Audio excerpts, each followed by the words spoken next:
Assalamualaikum warahmatullahi wabarakatuh. Kali ini ketemu lagi dengan Ibu Winda Desvina dalam materi Matematika Wajib kelas 3. Untuk materi kali ini Ibu akan membahas faktorial.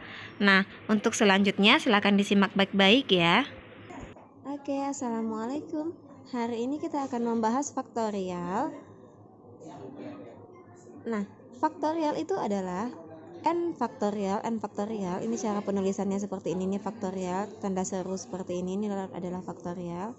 N faktorial itu kalau kita mencari hasilnya maka kita akan menjabarkan faktorial ini, itu dijabarkan mulai dari n dikali n dikurang 1, n dikurang 2, n dikurang 3 hingga sampai terakhir adalah 1. Jadi ketika kita menjabarkan, faktorialnya hilang. Kita tidak menuliskan kembali faktorialnya. Ya. Jadi jangan salah, n faktorial di sini kita jabarkan. Nah, contoh soalnya misalnya 4 faktorial. Dituliskan 4 faktorial seperti ini. Kita jabarkan menjadi 4 dikali n dikurang 1, berarti 4 dikurang 1 3. 4 dikurang 2, 4 dikurang 3, 1. Nah, kita tidak menuliskan tanda seru lagi atau faktorial, karena ketika dijabarkan lambang faktorialnya tidak dituliskan. Sehingga 4 dikali 3, 12, 12 dikali 2, 24, dikali 1, 24. Maka 4 faktorial adalah 24. Kemudian ada 8 faktorial per 5 faktorial. Nah, kalau ada soal seperti ini, bentuknya pecahan seperti ini, kita bisa memperhatikan penyebutnya. Penyebutnya adalah 5 faktorial. Kita tidak perlu menjabarkan 5 faktorial karena kita akan menjabarkan yang di atasnya saja.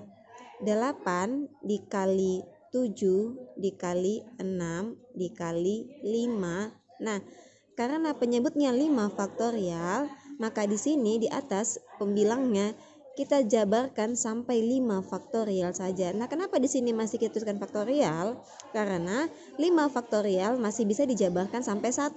5 kali 4 kali 3 kali 2 kali 1. Begitu juga di bawah. Tujuan kita memberhentikan sampai di sini supaya penyebut dan pembilang bisa kita coret seperti ini, sehingga hasilnya lebih cepat dan lebih mudah. Maka hasil akhirnya 8 dikali 7 dikali 6. 8 kali 7 56 kali 6 sama dengan 336. Oke, mudah kan? Nah, kita lanjut ke soal selanjutnya, 4 faktorial per 2 faktorial.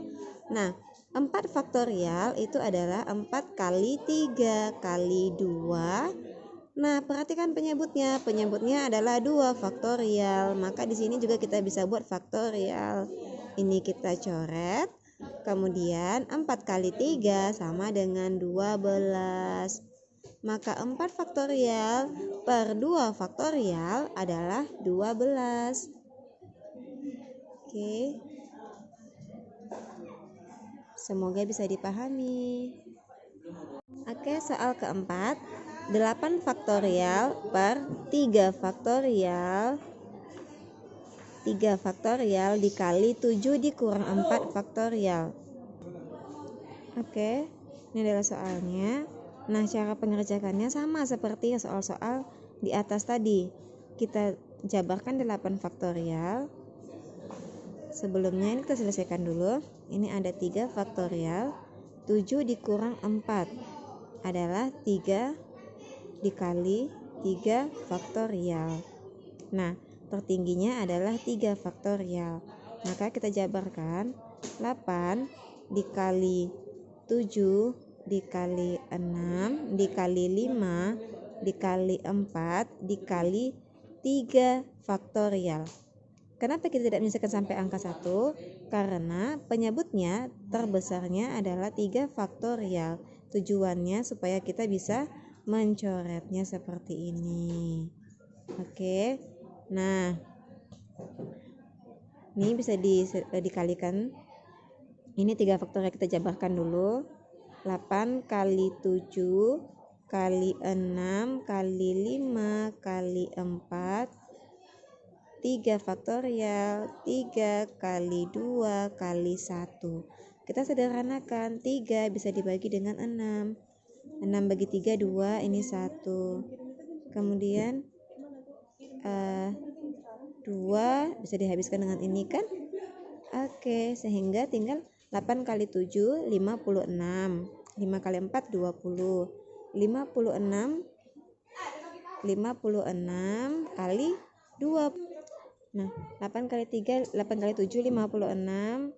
Ini dikalikan hasilnya adalah 1120. Oke. Mudah kan? Oke, kita ulang. Soal yang kelima adalah bentuk faktorial dari perkalian 15 dikali 14 dikali 13 dikali 12. Di sini kita ketahui bahwa 15 itu adalah n. N maka n faktorial. 15 faktorial. Kalau 15 faktorial ini, 15 faktorial itu jika dijabarkan akan sampai ke angka 1. Sementara ini hanya sampai ke 12. Hanya sampai ke 12, harusnya ada 11, 10, 9, 8 hingga 1 ke belakang. Nah, kemana yang 11-nya? Kemungkinan di sini ada penyebut yang 11 faktorial. Ya, 15 faktorial per 11 faktorial. Kenapa dia ada penyebut 11 faktorial? Nah, kita buktikan. Misalnya 15 dikali 14 dikali 13 dikali 12 dikali 11 faktorial, karena penyebutnya ada 11 faktorial, 11 faktorial, ini dicoret sehingga hasilnya tinggallah 15 dikali 14 kali 13 kali 12. Sesuai kan? Maka bentuk faktorial yang benar untuk soal seperti ini adalah 15 faktorial per 11 faktorial. Oke. Demikian pembelajaran kita kali ini tentang faktorial. Semoga bermanfaat dan sampai ketemu lagi di video selanjutnya. Jangan lupa tonton sampai selesai, subscribe, like, dan komen. Assalamualaikum warahmatullahi wabarakatuh.